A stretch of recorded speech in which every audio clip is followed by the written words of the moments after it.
And on this panel we have two noted professors of psychology, Chris Rowe and Chris French, and they're joined by parapsychology PhD student and the author of Telephone Calls from the Dead, Cal Cooper, long-standing psychical researcher Steve Parsons, and Brian Clegg, popular science author on the parapsychological subjects.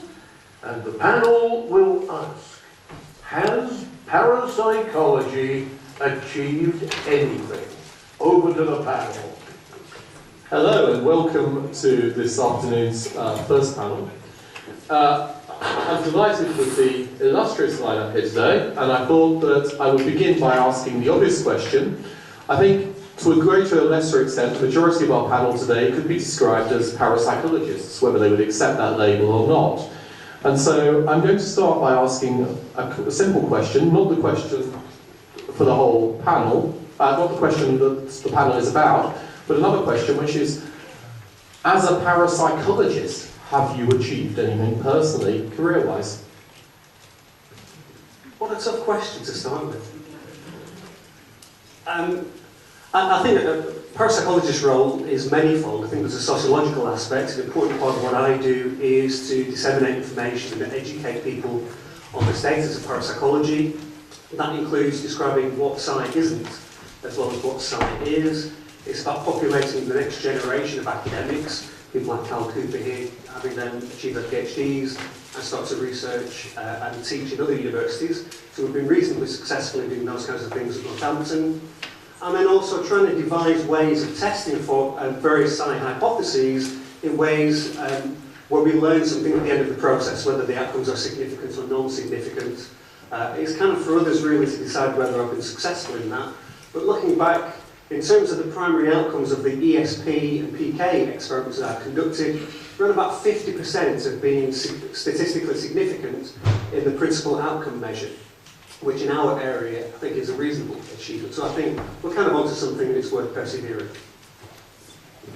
I'd probably be the one who would be the least happy to be described as a parapsychologist, but I do parapsychology, therefore, yes, part of what I do is as a parapsychologist. The main emphasis of what I do is in the area that I refer to as anomalistic psychology, where the emphasis is somewhat different. It's not taking a position that says, oh, we know that paranormal phenomena can't possibly be real, but we start with the working hypothesis. Well, let's assume that paranormal forces don't exist, and let's see if we can explain ostensibly paranormal experiences in non-paranormal terms. And let's actually try and test those explanations. Let's produce evidence in favour of our hypotheses. It's not just a matter of the people who believe in the paranormal who have to provide evidence. If we've got alternative explanations, we have to provide evidence as well. And anomalistic psychology, I would say, is in a very healthy state. It's not really been around for that long. You can look back historically and there are isolated examples going way, way, way back. But it's really picked up in recent years. It's now an option on the A-level psychology syllabus, which I'm very pleased about. I think Chris is very pleased about. And I see anomalistic psychology as complementing parapsychology. It's not necessarily opposed to it. My personal view is I'm not convinced that paranormal forces do exist, but I might be wrong, and if somebody can get to a point where they can produce reliable, replicable results, maybe Chris is on the way to doing that, maybe Guy's on the way to doing that with the twin telepathy stuff, I am prepared to be convinced. But if they ever get to that point, then anomalistic psychologists will still have done a service for parapsychology by helping them to sort the wheat from the chaff. It may turn out that there is nothing but chaff. If paranormal forces don't exist, it may be that we are dealing with things like various tricks of the mind, etc., etc. But even that's really interesting from a psychological point of view. So it's worth taking these kinds of experiences seriously, whether you're a believer or a skeptic. So I think we've made a lot of progress with anomalistic psychology. I have to say, my judgment on where parapsychology is a lot more negative than that, and I think that maybe parapsychology is in trouble, but we'll expand on that as we go along. Certainly in my brief time involved in parapsychology, I quickly realised how much it's linked to so many different areas besides psychology.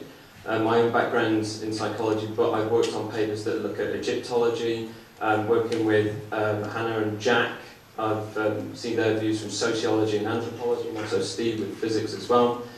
So I've never seen it as a standalone subject, parapsychology, because it just branches out to so many different things that we need to understand, have different experts come in to look at parapsychology so we can have this greater understanding of paranormal phenomena. In terms of my own personal achievements in parapsychology and seeing how much advanced, how much it's contributed to what we know, I think I've permanently branded myself as the telephone guy now. So that's my achievement thus far, writing telephone calls from the dead, and updating something that's been left dormant. Parapsychologists dabble with various things over time and picked up something, had a look at it, and sometimes just left it alone and people have forgotten about it.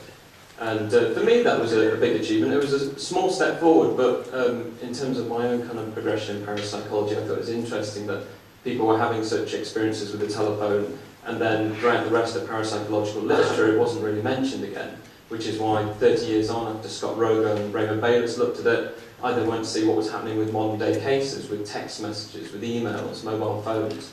And it appeared that the phenomena had advanced with the times. It doesn't necessarily mean that it's paranormal, but certainly there's more things to learn about human psychology and our progression with technology as well. So that's my small achievement. Well, I'm going to join with Chris French and put clear blue water between myself and the parapsychologist, because I'm proud to be a ghost hunter.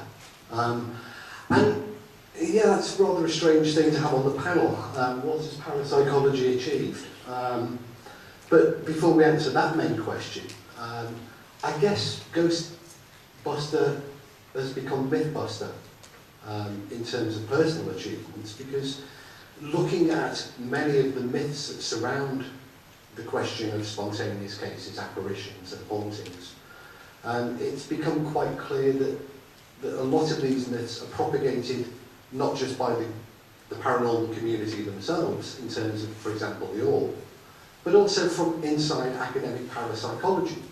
And that, I think, is a failure of an education process where parapsychology is letting down the wider paranormal community. So what I've achieved, I hope, is to put a few myths to rest in terms of the All, and perhaps related to some of the questions of infrasound. One or two pictures into the pieces into the jigsaw. I have to say, after all that, I feel a bit of a fraud, because my background is not in any way linked to parapsychology. It's physics and statistics, and I write science books. That's why I'm here, specifically because I've recently written one about psi phenomena. And what I'm hoping to contribute is not so much essential research, but to be able to at least put a hopefully informed opinion about the evidence that's around to date, and whether or not, answering the main question we're looking at, whether or not anything has been achieved, looking at it from those viewpoints. So looking at it specifically both from the physical possibilities, so I'm not interested, frankly, personally, in the supernatural. I'm only interested in what natural explanations there are, and in terms of statistics, because there's an awful lot of statistics going on in parapsychology, and frankly, often they have been handled very badly in the past. So those are the two main things I'm coming at this from.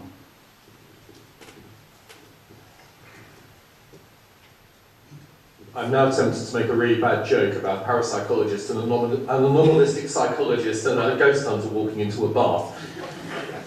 You'll notice that I didn't ask anyone to define what parapsychology is before we started, and I think that's because we've got such a wide diversity of viewpoints working within that greater area, which we could call the parapsychological discourse, that I didn't want to restrict us too much.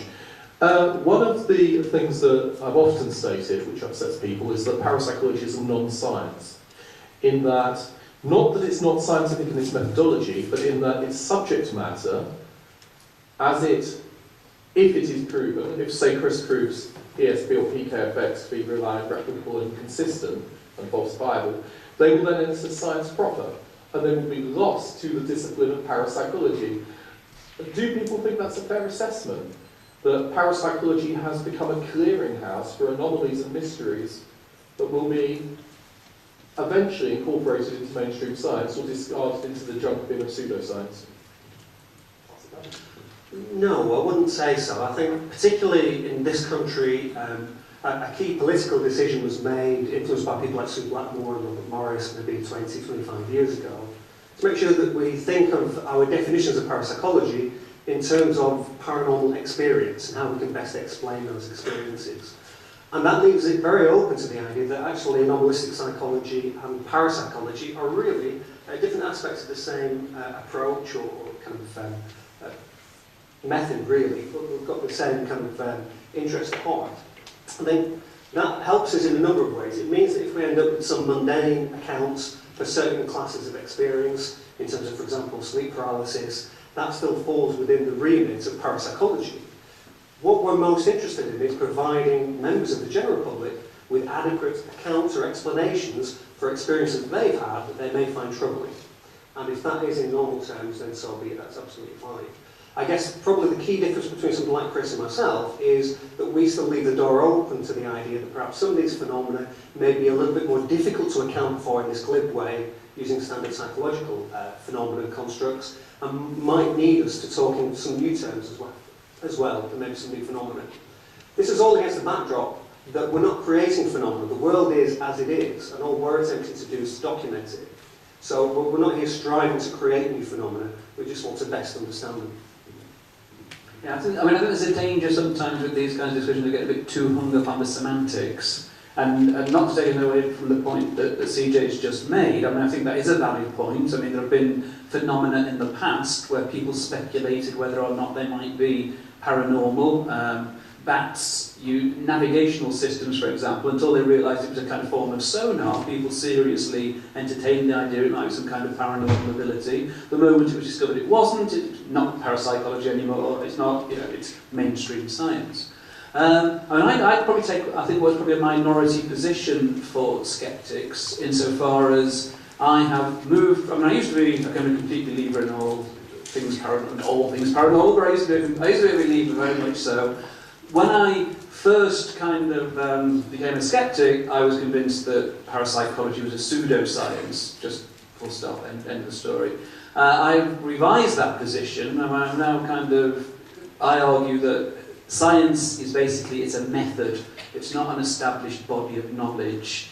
And as long as the methods that are being used are scientific, then that qualifies parapsychology as a science. So I'd probably take a minority view on this and say, as far as I'm concerned, good quality parapsychology is just as scientific, certainly as psychology. There's a lot of pseudoscience within psychology. But as any other, it's a question of how you do it that counts. And on those grounds, I'd say parapsychology is a science in that sense. But as I say, there's a danger of getting too hung up on the semantics. If it could be established that direct mind-to-mind contact was real, then that's a huge advance in knowledge and understanding, however you want to define it, and play around with the semantics.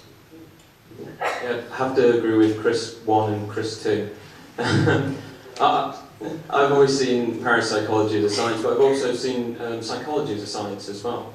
And we do have this distinction between hard and soft sciences, but psychology itself can be quite a difficult science because you're delving into philosophy in so many different areas. And I found that again with parapsychology, you can't just explain everything that we're facing with just psychology alone. So it brings in these other disciplines, the physics, the anthropology, the sociology, philosophy, history, all sorts of things.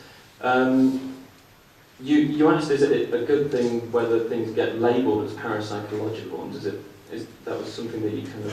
I was suggesting that as things are found to be as explanations are found, parapsychology will shrink as those items will join mainstream science, and other items which are proven to be based on something else will be discarded. Well, we've had some students before, some of our third-year students, that have come into the class quite cynical, wanting to completely debunk parapsychology, and have become quite frustrated maybe in the first few classes when we'll look at, say, a poltergeist case, and something's moved, and we've considered all the different explanations, we've looked at environmental issues, psychological issues, and some get very frustrated when they say, but you've just left us now with either this idea that it's a poltergeist or some aspect of psychokinesis or survival of death. And I said, we're not just saying that's what it is, we're just saying that's all that we're left with the parapsychological theory. I don't think it's necessarily a bad thing, because the more we'll actually learn from doing other studies, all these other sciences actually coming into psychology and parapsychology, it will move things away from parapsychology, but it will still be a discipline in itself. I don't think it will shrink too much, and I don't think it's a bad thing necessarily that things get labelled as parapsychological, because it doesn't mean to say it's weird, it's wacky, we shouldn't touch it. It just means to say it's some aspect of science that we don't yet understand, or we, in this case, just couldn't figure out which aspect to connect down with. There's just a couple of things I'd like to pick up on, actually. One is the complete absence of any mention of physical phenomena. Cal did say we work with physicists and we work with anthropologists and work with historians and sociologists and other disciplines, but you just don't see the evidence of it. And throughout the panel, and echoing the comments that CJ made in an earlier panel on poltergeists and hauntings, no mention of physical phenomena.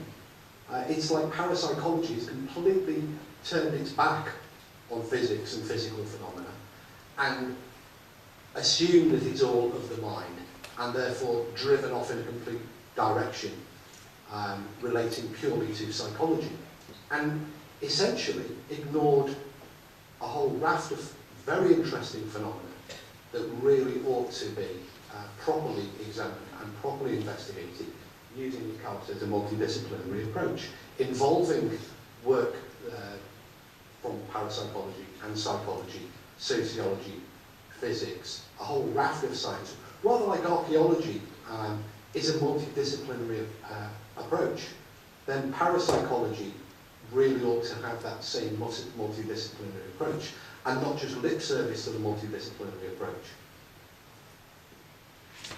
I think the only thing I can add is to draw a parallel with theology, actually, because in theology, you might say, in some senses, you've got this idea of the God of the gaps. Basically, that as things that used to be put down to the gods are explained, the gods get less and less influence. So originally, lightning was something that was thrown at us by the gods, and now we know it's electrical, so they lose that bit. Similarly, many people would argue that evolution takes away something that was once attributed to the gods, and this is no longer necessary. So the gods are left, if you like, with the gaps. And I think it would be unfair to say that parapsychology has to disappear any more than theology disappears just because the gods' influences are getting less. Just because we actually may have a physical explanation for something doesn't mean that the study goes away, and I think it will remain a useful approach and a useful label. Good. Answer that. With some study that I did on looking at ghosts of ancient Egypt, that actually showed me that linking parapsychology with Egyptology and theology as well taught me a lot more about psychology. So when we looked at the ghosts of ancient Egypt and followed Islamic tradition as well, and we were looking at genies and Afri and how the religion interpreted what these ghosts were, and trying to completely separate any idea of ghosts being evidence for survival of death because they had their own afterlife belief, they had to be a byproduct of the body. But when we looked at these cases and then compared them to other countries and also modern day accounts, the characteristics of the apparition of the ghost still remains the same, and showed that it was something independent of people's own personal beliefs in that respect. When you actually look at the theological aspect of the ghost, the personal belief about the ghost, and also the experience itself. So again, combining those disciplines taught me a lot more about what was going on psychologically and contributed to parapsychology as well. I was just going to quickly add, if I can, I want to get across this idea that parapsychologists are first and foremost scientists.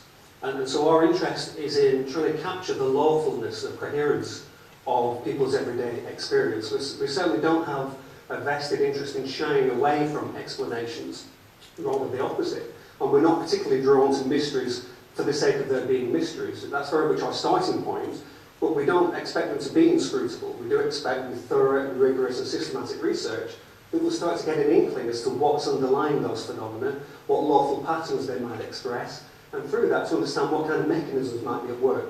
So in that sense, it's very much mainstream, ordinary, common garden science. Thank you. I think what we'll do is one more question and we're open to the floor, if that's okay. My last question, I recently defined skepticism and the ongoing dialogue between skeptics and believers, so to speak, as being nothing more than the application of the scientific method. I don't know if you'd agree or disagree with that, but to take a very, very hard a priori skeptical position for a moment, if you could all imagine a world in which psi powers did not exist at all, and in which the whole chase for proof in the lab of psi has been a chimera, or chimera, if you prefer Greek, what would you believe were the resulting benefits from the 170 years or so of organised psychical research? Even if the subject matter proved to be false, have we gained anything at all from parapsychology in its influence on mainstream science through the discourse between skeptics and believer? And I think if we can start this time with Brian and pass back this way. So the question again, in short, was what has mainstream science gained from parapsychology, even if the subject matter turned out to be false? That's a difficult one. I think partly because I come at it looking at the original question, saying, has parapsychology achieved anything, by saying, yes, a little bit, but basically, mostly, it's achieved questions rather than answers.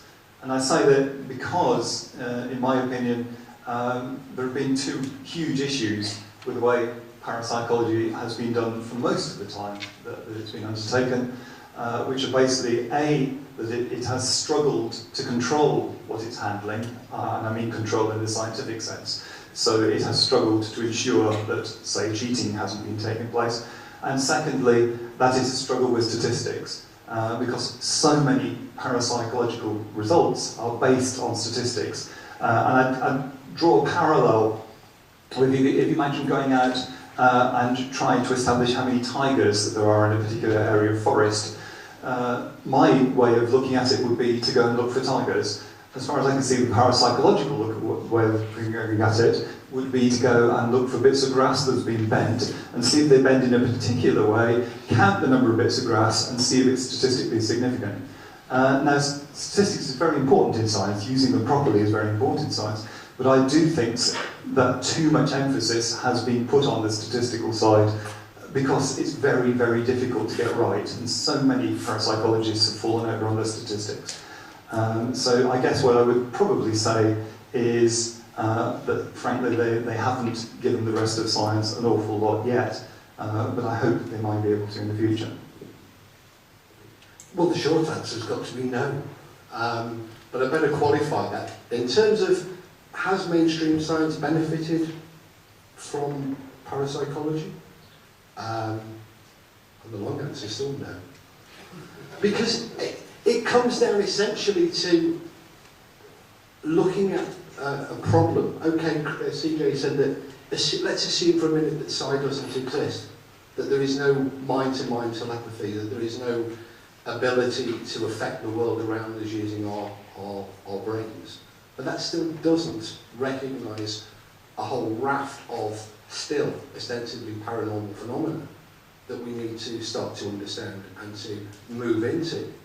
And where parapsychology could benefit mainstream science is by channeling some of its output, some of the results from its experimentation into the mainstream paranormal community, because we're lacking the education.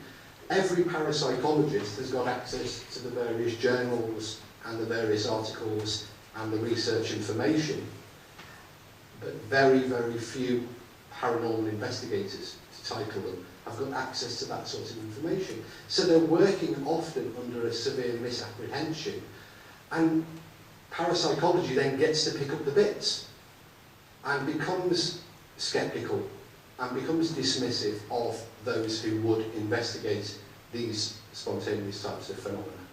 And I still maintain that the long and the short answer to has mainstream science achieved anything as a result of the existence of parapsychology is still no. We can go for short answers now, we're running very short on time. Yes.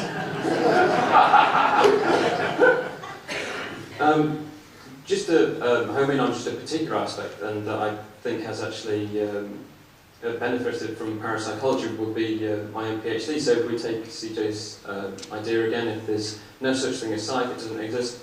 My own PhD is looking at bereavement experiences and paranormal experiences of the bereaved and how this benefits the bereaved individual. I'm not trying to look at what the paranormal aspect is necessarily, if there is anything there that suggests that something unusual is going on that we don't understand, or what it can tell us about survival. How does it actually affect the person that's suffering from a bereavement? And this helps out with healthcare, bereavement counselling. I'm learning more about positive psychology and it's contributing to that. How many positive emotions actually get generated from a bereavement experience is phenomenal. We've had some students through the university that have been looking at this in a qualitative manner and also a counselling manner, speaking to individuals, learning about their experiences. So we're not looking at the numbers, we're discussing the experience and actually looking at what's going on. And people have felt joy from these experiences, hope for continuation of something more. And it's okay for people to have these beliefs. The experience itself has actually benefited them. It's helped towards their psychological well-being. So such experiences, whether paranormal or not, can contribute to psychology and also help individuals just from having the experience and how they interpret it, what it made for them. So in some aspects, it does seem to help. And there's other ways that parapsychology has contributed as well. I mean, a lot of psychologists are not aware of the number of kind of what become standard statistical techniques that have their origins in parapsychology. Just to give kind of one, that's one example. I mean, at the moment, psychology is going through what some people have called a crisis in confidence, and what I like to think of as a period of healthy self-criticism. And it's not just parapsychology that has problems with replication, and that's becoming more and more obvious. I mean, I could say loads on this, but I know you want a short answer.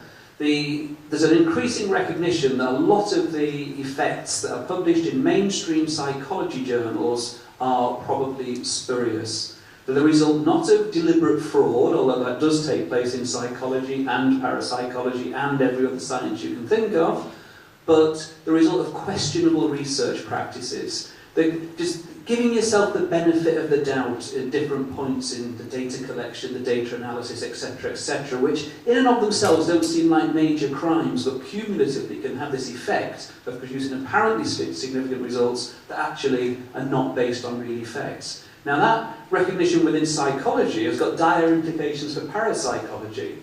Because if it's happening in psychology, it's going to be happening in parapsychology too, even though in some ways parapsychologists are much more aware of these issues than psychologists often are. But the point would be, all sciences are about trying to separate the signal from the background noise. What would a science look like if it was only noise? I think it would look like parapsychology. He's heard me say that before, but I think it's a good line, so I'll pass it on. I would say the same about most of psychology as well, which is kind of echoing the point you made. Yeah. I think there are two aspects to the question, really. One is, have we discovered anything? And the second is, have those discoveries made any impact on the wider scientific community? In terms of have we discovered anything, it is true, as Steve says, that much of the work is psychologically oriented. That's an accident of history because many of us are professionally trained in psychology, so we need to look to our physics colleagues to train the next generation of researchers to have that expertise in physics to be able to contribute in that way. Because most of the work is within the psychological domain, it suffers from the same strengths and weaknesses as other areas of psychology, and when we make that kind of comparison, if that's the benchmark, I think parapsychology is in a reasonably healthy state. Given that we're working with extremely complex open systems, our data are inevitably noisy. We're working with whole human beings who have their own expectancies and intentions when they come to our studies. It's very difficult to get a handle on those things. You get a lot of variety of performance because of all sorts of factors that can impact on people's performance. Nevertheless, if we look at textbooks such as Harvey Owen's and Caroline Watt's Introduction to Parapsychology, we see that there are a number of databases that bear comparison with some of the major areas of interest in psychology. And this is despite us working with a depleted group of people. People are very common, a common skeptical rhetoric is to refer to the 125 years of research in psychical research and what have we discovered. That forces you to, encourages you to presume that that translates into lots of person hours. In fact, Seabosh Gout and a colleague calculated that it pretty much equates to about 3 or 4 months' worth of psychology activity in the US, that whole 125 years. If we look at the findings, the outcomes and the patterns of data we see in those textbooks, I think that's quite a formidable achievement given that limited amount of resource. Well, I'm afraid we have run out of time and I won't be able to take any questions from the audience at this point. So I would encourage people to join the panellists afterwards while we have coffee and maybe we can take some questions there if everyone would meet after this session. And one question. Can we have a question, please?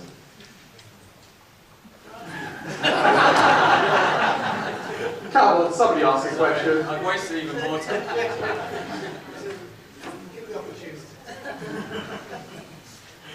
Go on, somebody ask a question, please.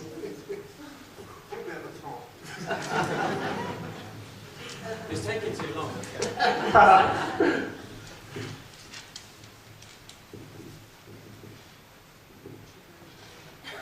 Has science, mainstream science, changed its opinions about parapsychology in recent years? Okay, let's throw this open to the panel. Has some mainstream science changed its opinion about parapsychology in recent years? If we take the reaction to Darrell Ben's recent paper published in the Journal of Personality and Social Psychology, then absolutely no. There's still a very vociferous and strong negative reaction, rather than the indifference that you would normally expect if people don't believe the data. Yeah, I agree that there has been a change in mainstream science. And I think there is a real issue that there are double standards insofar as when something like Ben produces a paper like that, people go through it with a fine-tooth comb, including myself, and we attempted to replicate and we failed. That wouldn't happen if it was just a less important claim that was being made. There were lots of spurious results in psychology, as I've said before, but they don't matter as much because they're not asking you to completely overturn the current conventional scientific worldview. Whereas in parapsychology, if those results are real, they are asking you for that. So therefore, even though there are double standards, I think it's kind of, you can justify that we want the evidence. Carl Sagan said it, didn't he? Extraordinary claims require extraordinary evidence. And I don't think so far we're getting that from parapsychology. Some disciplines have accepted it and others haven't, and you've really got to dig to find out which ones are fully accepting it now. So specifically what I look at with death, dying and bereavement, I found that all the major journals for that now will happily publish papers on people having strange experiences during bereavement or during the dying process, and even talk about cases of people having telephone calls from the dead. But then you look in other cases, look at the British Medical Journal, and there was a strange thing that happened there in 1971 when Dr. Dewey Rees published his paper, The Hallucinations of Widowhood. It suddenly became accepted then in mainstream science that people during bereavement will have hallucinations of their deceased friend, spouse. And when you look at psychical research, some 80 years beforehand in their proceedings, volume 5, there was a massive paper in there on bereavement experiences and people experiencing apparitions. No one wanted to know about it, not until 80 years later or so when it goes into a mainstream journal. Just a quick comment on that. I mean, again, accepting that people have strange experiences is a long way from saying that these experiences have some kind of genuine paranormal basis. And I mean, I think, novelistic psychology is based on the assumption that people have these weird experiences. And I don't think that the wider scientific community has a problem with that. It's the notion, it's when you start saying there are things wrong in the underlying physics, I suppose, that there is life after death, that psychokinesis is real, etc. That's where they refuse to accept that there's going to be there. Yeah. I think parapsychology is become a little bit like UKIP to mainstream science, because years ago a scientist, physicist, they wouldn't pay any attention to the world of parapsychology. These were quaint people working on the absolute fringes of psychology, which in itself was a fringe science. But now you actually see within the mainstream scientific community open attacks and dismissals of parapsychology and all those who study psi-related and spontaneous events. And that does suggest that they are feeling the pressure, that they are feeling a little threatened, and feel that they ought to have a stance on it. So, rather like our major political parties were dismissive of UKIP, hence the analogy, I think parapsychology has become the UKIP of science. I think I'd agree with everybody in saying that, frankly, the simple answer is no, that there hasn't been much of a change in attitude. Almost, I'd say it was inverted on what Steve just said in some ways, in that if you go back to sort of the start of the 20th century, you did have some serious physicists like Oliver Lodge who would take parapsychology seriously. these days, I think you would find it hard to find many who did. And I would just throw in one reason why this is a bit of a problem. I think it's a problem from the scientist's viewpoint, is that when Richard Dawkins was asked about something along this line by Rupert Sheldrake once, and Sheldrake said to him, well, don't you want to look at the evidence? And Dawkins said, I quote, I'm not interested in the evidence. And that's where scientists can get it wrong. It does happen. Right. I'd like to just take this opportunity to thank our panellists, and we can have a quick round of applause for them.